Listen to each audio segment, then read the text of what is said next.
Welcome sa Dries TV. Kung interesado ka sa ganitong news, huwag kalimutang isubscribe ang ating YouTube channel. Maraming salamat! Welcome po ulit sa ating panibagong update tungkol kina Kim and Paolo Abilino. Sa bawat update natin, tatalakayin natin ang mga pinag-uusapan sa mundo ng social media tungkol kina Kim and Paolo Abilino. Kaya naman kung hindi pa po kayo nakasubscribe dito sa ating channel nako, i-click nyo na po yan and isama nyo na din ang bell button.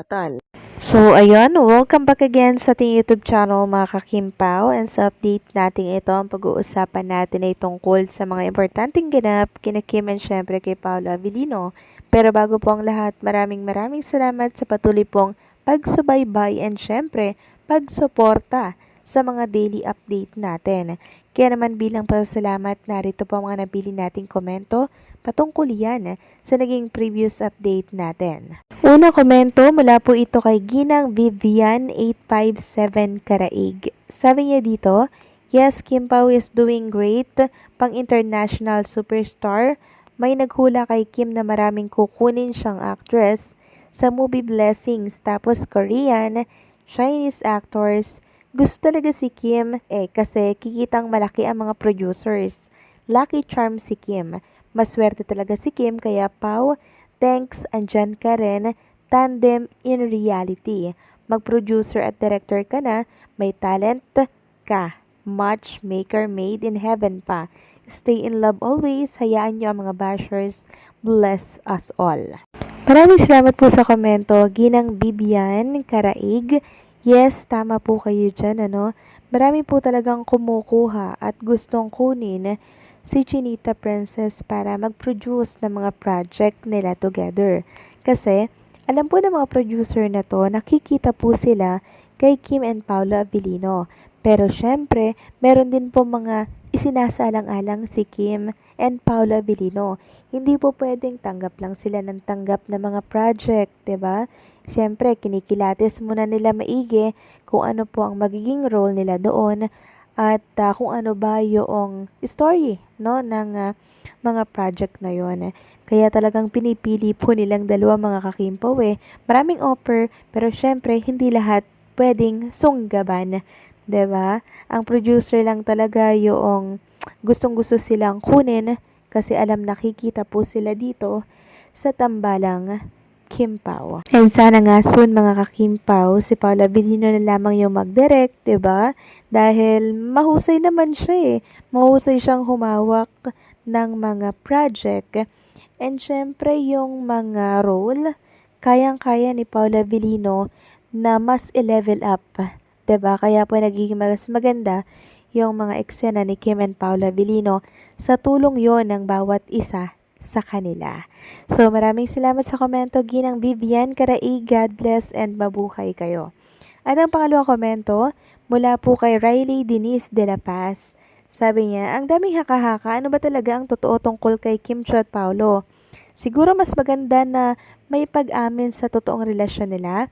Hindi yung dilulo lang ng mga fans, pati ako, naguguluhan na nasasaktan pag may mga balita na hindi maganda tungkol sa totoong relasyon ni Kim at Pao. Nakakasira ng ulo at mood. Maraming salamat sa komento, Riley Denise de la Paz. So kahit hindi na umamin si Kim and Paolo Abilino, siguro naman nakikita po natin, 'di ba, yung mga action nila. Katulad na lamang po kanina, nag-upload po si Paolo Abilino ng picture niya kuha sa London na kung saan ang kumuha po nun si Chinita Princess.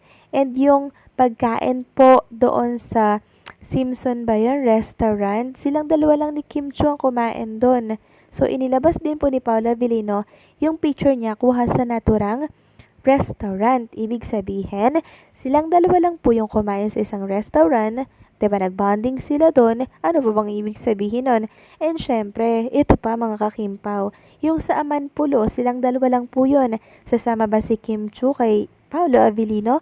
Kung walang sila, so isip-isip din pag may time, wag po tayong magpa-apekto sa mga nababasa nating negativity issue sa mundo ng social media. Mag-focus tayo kung ano po yung nakikita nating galaw kay Kim and Paolo.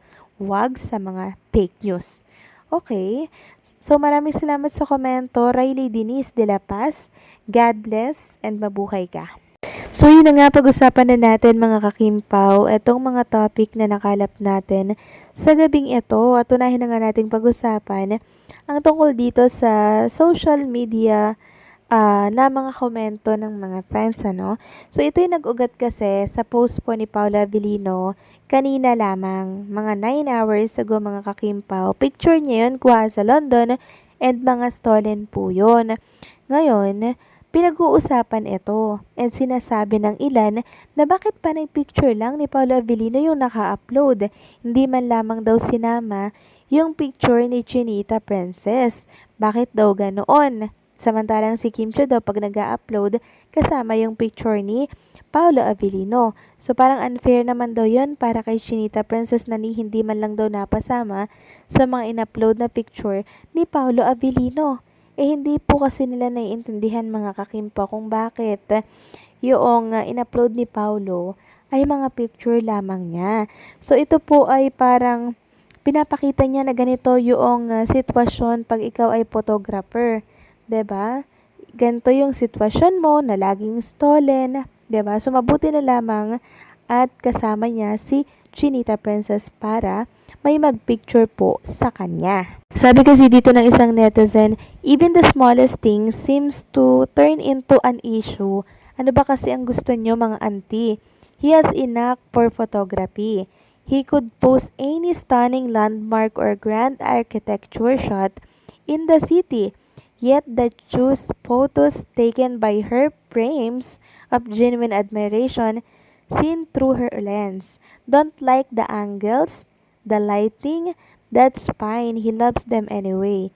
His pose, her pose, they're for their own joy, not for anyone's approval. And sabi nga dito ng isang netizen, through me, some of Kimi's shot medyo shaky at out of focus kasi mostly stolen shot. But Pau posted them to tell the world na sila magkasama nung trip nila na yon. Bashers, magtitigil nga lang kayo. Sabi pa ng isa, for me ate, halata naman na may relasyon sila, private nga lang. Track record ni Kim yan, matagal umamin. Pero, naalala ko dati sa ex niya nung interview siya ni Boy Abunda, yung sagot niya, bakit matagal aminin is, nakikita naman nga ng tao eh. Kung ano yung nakikita nila, yun na yun. So may nagsasabi kasi na ay hindi sila kasi hindi naman pinopost ni Paula Avellino yung picture ni Chinita Princess.